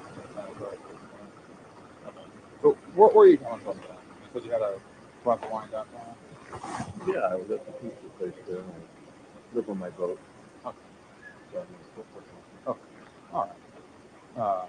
Officer Virginia here, he's going to be the one that's going to transport you. So he's going to walk you over to his car, and then Detective Stewart and I will meet you there. So sit down and chat with you. What happens at this point? That's what we're going to do. He's going to transport you out to our facility. We'll sit down with you and we'll chat. All right. Okay? All right. Yeah. I appreciate it. All right. Walk right this way. This way. All right. You got any sharp or dangerous on you? All right. My wallet. Wallet. Ryan, can you get a bag for me? Yeah. Property? Yeah. Wouldn't face my car for me. Yeah. Standing feet apart. Feet apart. Yeah, good. Business cards?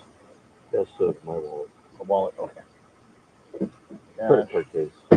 Yeah, I got it. Cash. Yeah, just stand still for me. Don't move. Cash. Metal wallet case. You don't need to move. Just stand still. All right, have a seat in the back there.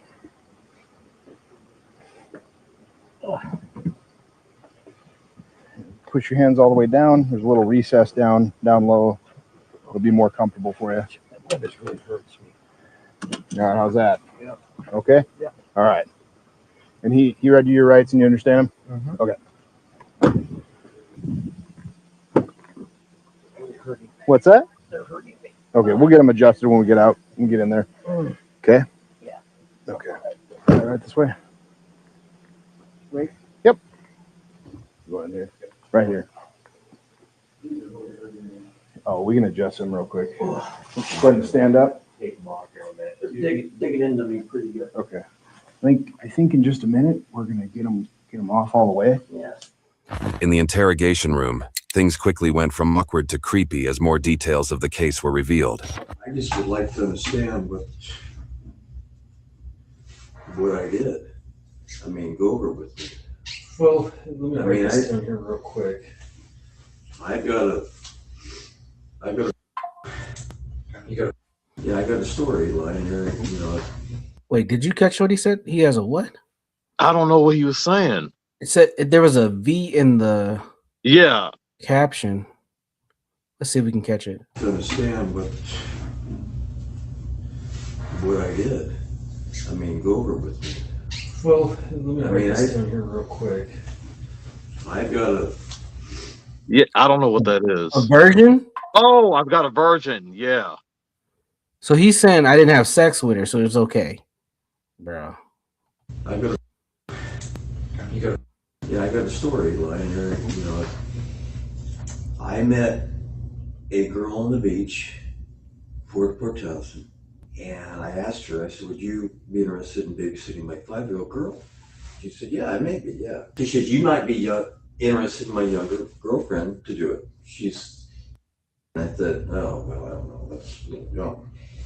So then the girl just started calling me and texting me. "I love you, Gregory." I said, "Well, we don't even know each other. This is not going to happen. You're underage." And I said, "It's not going to happen." And she texted me tonight. She said, well, I didn't think you ever wanted to talk to me again. I'm in town. I said, well, I'll meet you, but you know, nothing's going to happen here. She said, well, you should bring. Why would you meet her? Yeah. This is crazy. I said, listen, I'm not doing this. You're underage. And she said, well, I love you. And I said, where are you? She said, well, I'm scared. I'm at the park. And I said, well, I don't even know where this park is. And so it took me about an hour to find the park. So I found the park, and she said, well, take a picture where you are. I took a picture of that house with the blue lights, and then you guys showed up. And so I thought, what the hell? I never even met this girl. Never touched her in my life, but I would not do it. You know, there's no way. I'm a 59-year-old man. So what happened? Well, it is about that. Well, I'm sure it is. The text conversations that you had with the girl, the girl you were just talking Well, I about. didn't even know. What's her name? I didn't even know her name was. I didn't even know she was. Well, you just told me. Well, yes, initially, but yeah.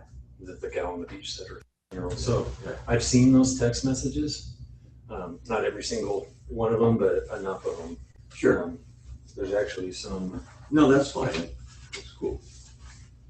No, that's fine. And I just want you to know. I mean, first of all, I can understand that you're uncomfortable right now, but I'm not uncomfortable. Okay.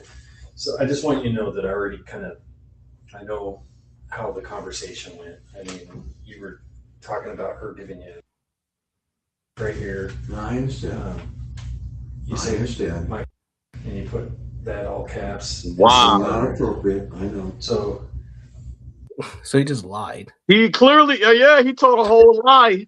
And they like, well, we got the text messages right here. Oh, he's like, nope, I don't see him. You saying something completely different. Shit. And again, he a 59-year-old man. And this girl, she's what, 13? That was the age they said? Yeah, something like that. I know. I understand. But that was never going to happen. Was there pictures exchanged or No, anything like that? no. She sent me 2 pictures of herself with her mother. A lot of young girls in the area had come forward and identified the male as a creep who hung around near the beach asking for their numbers and inviting them over to his yacht.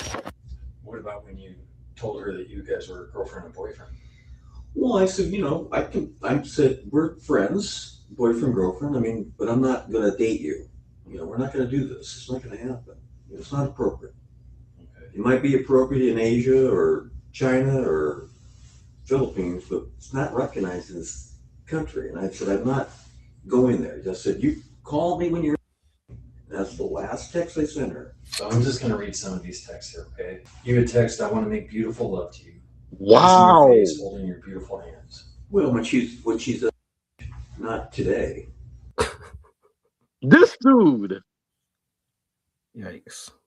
So you got a 59-year-old man texting a 13-year-old, I want to make love to you. Just point blank. Yeah. Want to kiss all over your beautiful face. He already brought up things about, you know, his penis. This is a 59-year-old to a 13-year-old. Or no, what he thinks is a 13-year-old. Right. You know, this is why I think this is a mental illness. In this society today, where we're probably more sexual liberated than any other time, he can get a younger woman, not a child, a woman. He can get a 25-year-old chick. Like, why a child? This doesn't make any sense to me. It's just disgusting. So I'm saying this is why I think this is a mental illness. I think that or a level of spiritualness. If you want to go that route, this is some demonic behavior to cause harm to innocent, to destroy somebody's life. That's what I see this as. This is insane. I mean, that's 5 years from today. She asks how big you are. You say 7 inches. You ask if she wants a picture. I never sent her a picture of anything about me. You ask her if she has a small tight. Wow. Okay. So, I mean, okay. I just don't want you to feel that you have to I'm not trying to elaborate on the story. I'm just saying you're. Then we can talk about that stuff. Yeah, but she's not. So well, apparently, I don't know how old she is. I don't even know if she's real. Tonight, maybe a little bit. I guess what was the intention of going to the park? Did you bring anything with you when you went to that? She wanted me to bring, and he did. But I said, I'm not doing that. Okay. Did you do that? No, I did not do that. Go check my car. Okay. I don't have anything in my car. Okay. So no way. I would never do that. First of all, it wouldn't be fair to her, and it would not be fair to me, and it's not the right thing. What? There's no way. What does he? What do you think he means by won't be fair to either one of them? What? Because he keeps saying it's not going to happen. Listen to the calmness of his story, and he's operating like he's the victim, and at the same time, I would never do anything like that. Yes, exactly. That's what I was thinking. Wow. Like, I didn't know this was. I just came here. You know, she said she was scared. You know, I thought I was doing a good thing. That's how he's talking. Yeah. He's not denying anything either, right? No. So as they share things, he's just rolling with it. That's the other weird thing. You know what I mean? Literally doing that. Just rolling with it. He's like, you got 7 inches. I never sent her pictures. Like, what the fuck? This is some sick ass shit, man. Did you go out and bike? No, I did not bike. How did she know that she knew that you She said we can't do anything because I can't get pregnant. And I said, well, we're not going to do that anyway. So don't even worry about that. You didn't send her a picture of the. I did. Okay. Look, I have them in the boat, but I've never. They're still sealed. Whoa. Did you catch that? Yeah. I'm gonna back that up. Holy shit. Be fair to her, and it would not be fair to me, and it's not the right thing. There's no way. Did you go out and bike? No, I did not bike. How did she know that she knew that you She said we can't do anything because I can't get pregnant. And I said, well, we're not going to do that anyway. So don't even worry about that. You didn't send her a picture of the. I did. Okay. Look, I have them in the boat, but I've never. They're still sealed. Okay. Did you go out and buy those recently, or? Oh no, I bought them years ago. And they're still sealed? Well, I don't use them. I mean, I just got divorced from my wife of several years, and we didn't have that use of. So he sent her pictures of condoms that he has on his boat. So this is the psychology thing, right? I'm gonna say one thing and do another to create a level of confusion on you, but then it's kind of like a version of love bombing. I'm gonna like compassion bomb you with all these things and affirmations. I can see how this can start to get confusing for a young person. You know what I'm saying? Like, we're not gonna have sex, but here's a picture of condoms. Yeah. You know, don't worry about that, but this is what my dick looks like. Like, this is some sick shit, man. He's conditioning. He's actually conditioning her. He's putting the ideas in the head. It's also, to me, what I think will happen here is like if I keep saying, no, we're not gonna do this, but I'm gonna give you enough to feed your like imagination, you are convincing yourself at that point what you want. So you're making the choice. Now it ain't me. You doing that. It's like that's what gaslighting is, right? Like, that's what it's supposed to be. So you're pretty much gaslighting these folks into these children into becoming victimized, and then the blame is on them. Not on me. I was just here. I was just being nice to her. That's crazy. Okay. The 10-year-olds look like they're 20. They look like they're older, and you don't know the age. Is it that you're attracted to young girls around years old, or is it just that this young girl just happened to be young and you were attracted to her? No.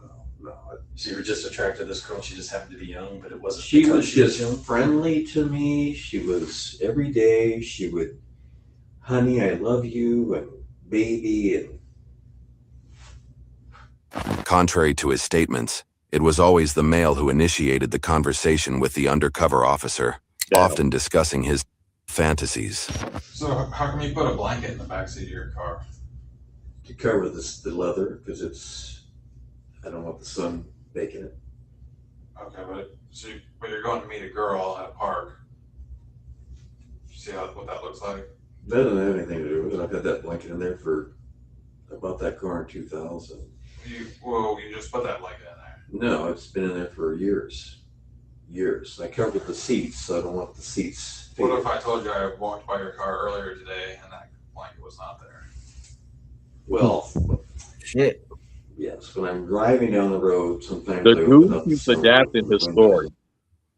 Yeah, that's crazy. He's not missing a beat. He keeps adapting his story. Yeah. I mean, but again, that same mentality is what he's doing to the young person as he's talking to it, right? He just flows. But that's what I'm picking up here is like there's a flow of let me get you to this point. You know what I'm saying? It's like it's almost like dropping breadcrumbs. Like he just keeps flowing with it, and that's that tactician thing you were talking about before. I'm starting to pick up on it. The back and it blows it off on the back, but no, it's always been in there. So you weren't planning on having in the back seat? No. Listen, guys, absolutely no way in a million years would that ever happen. The denials I'm hearing from you are different talking to me, a law enforcement officer. Go back by 10 seconds. Yeah. All right. Now pay attention to him when he's talking. What do you want me to pay attention to exactly? His body language? Just his head movements. Okay. Off on the back, but no, it's always been in there. So you weren't planning on having in the back Now seat? why? Listen, guys, absolutely no way in a million. But he's nodding yes. Yeah, he's nodding yes. Yeah, he's saying no and nodding yes. That is, yeah. So I think we talked about this on stream. The book Lie to Me. I told you about that book, right? Yeah. It's show. Yeah. Oh, the show's called Lie to Me. The book's called Emotions Revealed. Micro expressions. By Paul Erickman, I believe. And that's one of those signs where you could tell when someone's lying. They'll give something, but their body language will confirm what they truly believe. So he's like, never in a million years would I do such a thing. Like that. Oh my God. Yeah, this is fascinating, man. Damn. Anything else that you picked up on there that we didn't catch? Or that No. I thought that was just important because again, this is the stuff I pay attention to when talking to people in real life. Yeah, let's check that out one more time. Sometimes I open up the sunroof and the windows in the back and it blows it off on the back, but no, it's always been in there. So you weren't planning on having in the back seat? No. Listen, guys, absolutely no way in a million years. He can't stop saying yes. The denials I'm hearing from you are different talking to me, a law enforcement officer, than they were talking to the girl. The 10-year-old girl, you were really in control of that conversation. She wasn't controlling you. You're making it sound like this 10-year-old girl talked you into doing all these things that you would never do in a million She years. kept coming on to me, I mean, daily. But it's a girl, man. How old are you? I don't know. I'm 59 years old. I don't know how old she is. I mean, she might even not even Did be she ever real. tell you that how old she was? She did. How old was that? Okay. So I will say this though, we do know that you've talked to 4 girls at least in town who have all been or younger. We know this is true. We know this is correct. I mean, and we know one of those is Samantha.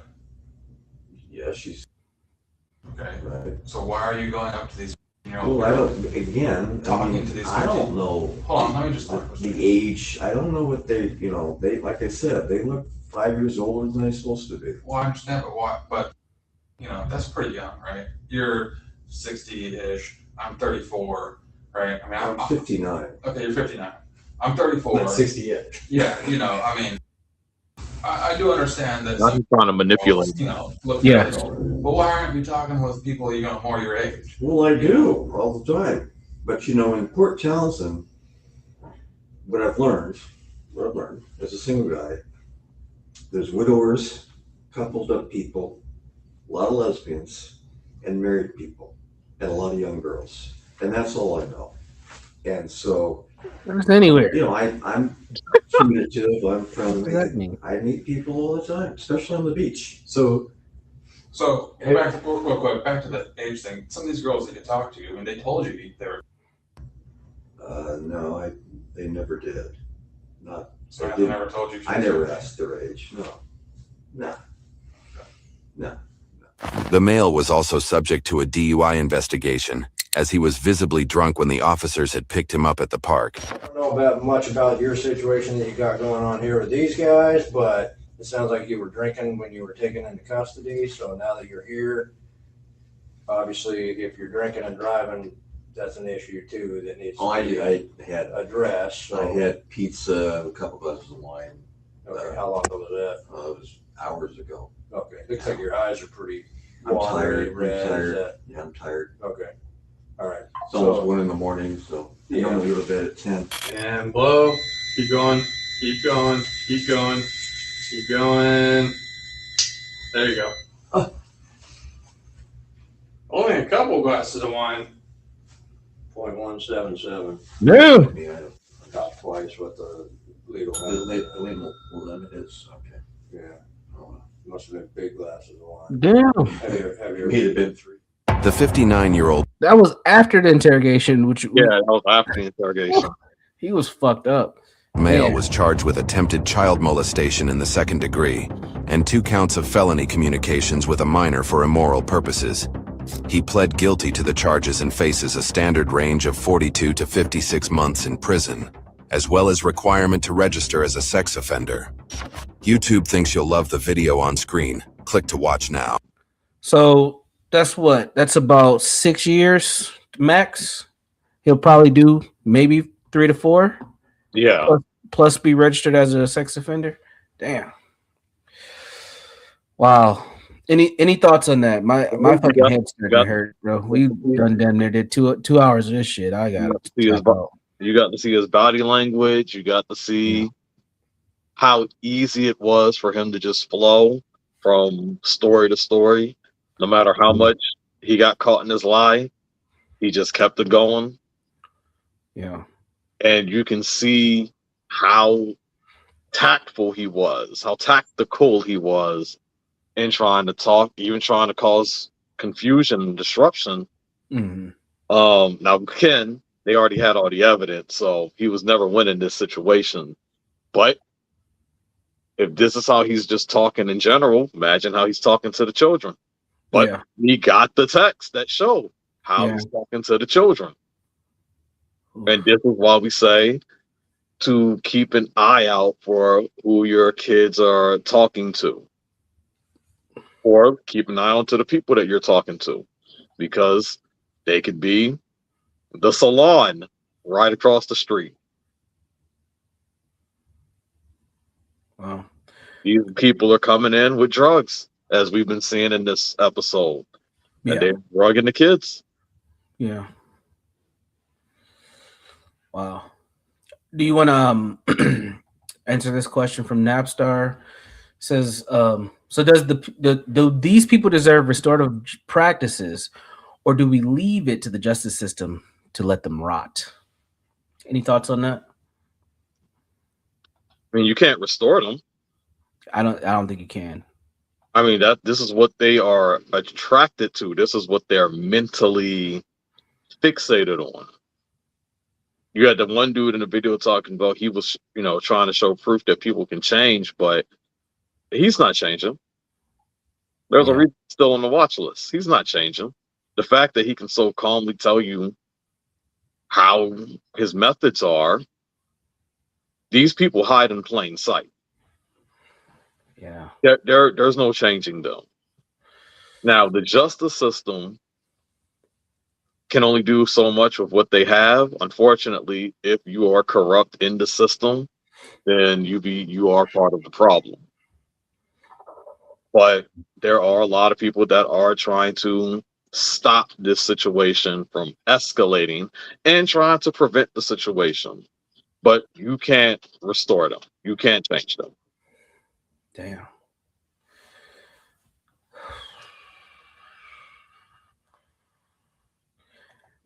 Jules says this is a cycle of abuse. You either heal and be against it, or you do what was done to you. How many more clips do we have? Let me back out real quick. Shit, did we only get through 2? No, we got through more than 2. We got a couple more, but Parents. Yeah, we'll check. These are the shorter ones, right? Yeah. We'll check some of these out before we close out. We'll roll through these and we'll wrap it up because my fucking head hurts, man. This is disgusting. I got you. All right. More tips for parents. More tips for parents. Parents, this video can save your child's life. A man in Australia groomed teenage girls by showering them with gifts. Nike shoes, Apple watches, concert tickets. He said he was much younger than he was. He had a dog. He seemed like a cool older friend. But those gifts were not kindness. He was buying their trust in plain sight. He was buying access to them. And that's how grooming starts. It's not threats or violence. It's attention. It's kindness as a tool. Yeah. You know, never mind. I'm not gonna say that. It's disgusting. I'll move on. Jesus Christ.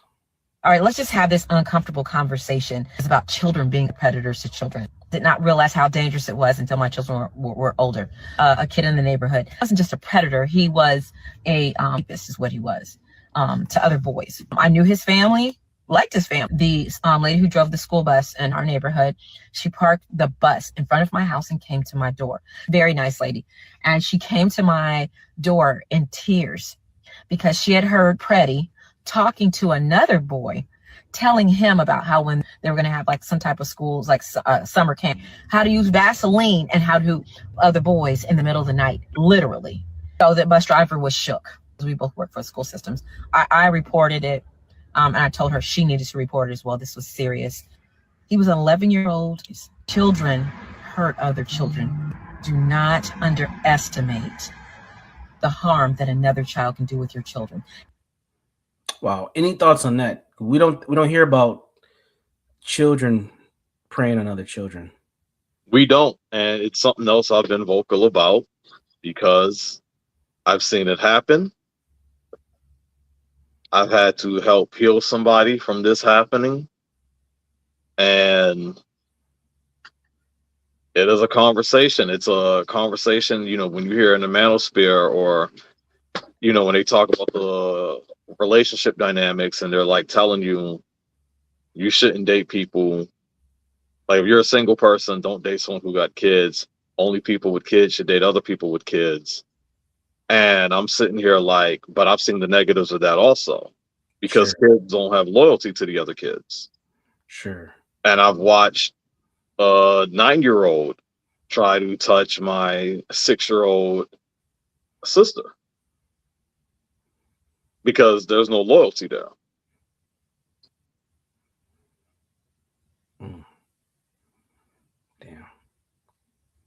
Do you think these kids who are preying on other kids are victims themselves typically, or are they just naturally predators? I don't know how to say natural. Like, it's already in their head. I mean, something's clearly influenced them, but a lot of these kids, from what I understand, and I don't have the most information, but from what I understand, they're not like victims. It's just how their psychology is. Shit. Wow. Okay. I'll roll to the next clip.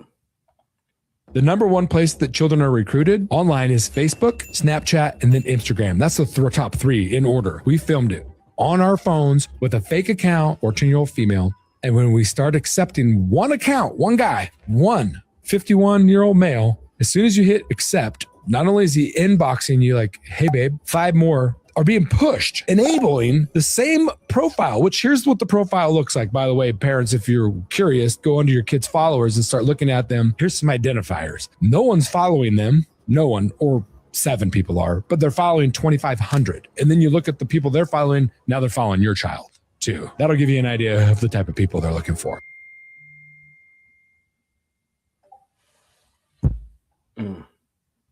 Thoughts on that clip? Keep your kid off of social media. That's what they're trying to tell you. Obviously, I mean, look at the era we're in. What they're telling you how easy it is for the predators to get a hold of your child. Yeah. We hear a lot about online, it's through the games, through the apps, the social media apps as well. But yeah, it's crazy. But they gave some good tips on like what the profiles look like. That's a good thing to pick up on. Yeah, that's good. Well, I'm gonna hit the next one. Wow. Yeah. And she just, what does she do to get them to respond? Oh no, we respond to them. They hit us up. But yeah, it can involve like putting out like a post or something saying I want friends or hi, how's it going? Like just posting on our wall or whatever.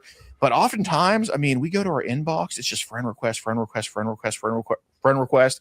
Like there's never a shortage of these people. It's unbelievable. But yeah, we always end up telling them that we indicate that we're underage, and where we're decoying almost all the time, they're okay with it. I mean, I can't think of one in the past couple of years that said they were not okay with the age. Yeah. In the past. So a tiny bit of context, you have an officer basically telling you that they're disguising themselves as underage little girls, and they are getting messages, friend requests of older guys, and they're letting them know, yo, I'm 12 years old, but the guys don't care. They want to holler. Jesus Christ. All right, I'm gonna roll the next one. Try to wrap this show up for today. Someone interviewed some pedophiles in prison, and one pedophile said that a child to me is no different than a ham sandwich. A ham sandwich is an object that satisfies my need for hunger. And a child is an object that satisfies my need to dominate sexually. That's how they look at these kids. There's no emotion, nothing like that. Another predator said he was addicted to co-addiction. He said, my addiction to little children was worse than cocaine. And another predator said, I was a father, a brother, a son, an uncle. Nobody knew that I wanted to sexually abuse little 6-year-old girls. Nobody knew. But he was doing it. Oh, yeah.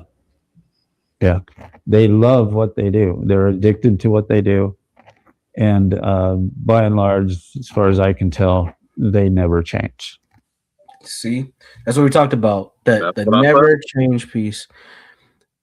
Good perspective on the addiction to it too. Like there has to be a drive and a motivation to be this level of a tactician and to continue. And it reminds me of the guy that we seen the first time who talked about how he would move from state town to town. It's like, and I think I said this on that episode, to actually be willing to uproot your life and just move on because you want to have sex with kids, to me shows a deeper drive in a person that they can just up and go just to feed that addiction or feed that demonic behavior. That's insane. But any thoughts from you on that? No, that's it, man. And I just want to say, notice that we're saying kids, because just like the guy Universal just brought up, he was going after little boys. Like kids, minors, children, teens. This is critical because you just have cases upon cases upon cases of just different children being broken. Shit, it's disgusting. It's just gross, man. I mean, I know it takes a little out of me when we do this because I'm like, because part of me is like, man, like, how do I miss this? What do I do? I'm a father. I have kids. I do care about children. I don't want to fucking prey on them. But I've devoted most of my career towards the development of children. But through my own trauma, honestly, it's been kind of a cope for me, if I'm going to be completely transparent, is I got into therapy and mental health because I didn't want kids to go through the things that I went through, but mine was around domestic violence being impoverished, stuff like that. These people are like 180 from me. Like they want to cause harm to feed their own addiction. And to me, that has to be some sort of mental illness. There has to be some sort of demonic drive to do that. So it's insane, man. And they have a level of psychology, a level of understanding psychology that allows them to do what they do. And you hear these links for years. Yeah. Salute to Kane Corso mom. Welcome to the channel. We'll talk to you later, Vanta. We're talking about child abuse right now, and it's been a lot, and my fucking head is hurting. But yes, this was a good episode, man. I appreciate you for having me up here, man. No, absolutely, man. Thank you for having the conversation. I mean, you're one of the brave souls who's not afraid to talk about this, who's not afraid to dive into this dynamic and to tell the truth about it. And that's why I wanted to do this series with you and offer a space to talk about this, because it can get uncomfortable for folks to have these conversations. You don't know what to say. You don't know where to look. You don't know who it could be. And it could be people who watch this. It could be people we know. We have no clue until it's uncovered and people are caught. But one thing we do know is that this is a massive problem, and this is like I keep saying, this is an international issue. There's a lot of money behind this. There's a lot of people involved, and it shouldn't be uncomfortable for us to talk about, because if we really do care about children, we should be having a lot more conversations about this. So if we can use this platform to do it, well, let's definitely do it. Our last few episodes were pretty successful. I mean, we got up to 800 views on damn near every one of them. So, I think we're doing our part as much as we can to at least bring some awareness for folks so they can pay attention. Any final thoughts, comments from you as we close out today's episode? I've said what I needed to say. I look forward to doing this again, because we have more episodes coming and we have plenty of material, unfortunately. Yeah. Well, thank you all for coming by. We are wrapping up, but definitely play the playback. This is a series that we're doing called Hidden Harms, where we're looking at the truth about child abuse in the world. We're focusing more on the United States because that's where we're at. But thank you all for coming. Please subscribe. This is a channel around personal development. We dive into some of the deeper things to help people grow, live a life, thrive, and find salvation. So with that, I'm going to wrap it up. Everybody take care of yourselves. I'll be back a little bit later with another stream as we look at Somalians. We're going to have some fun later on today. So, all right, folks, take care. We'll talk to you all soon. Peace. Universal! Jones.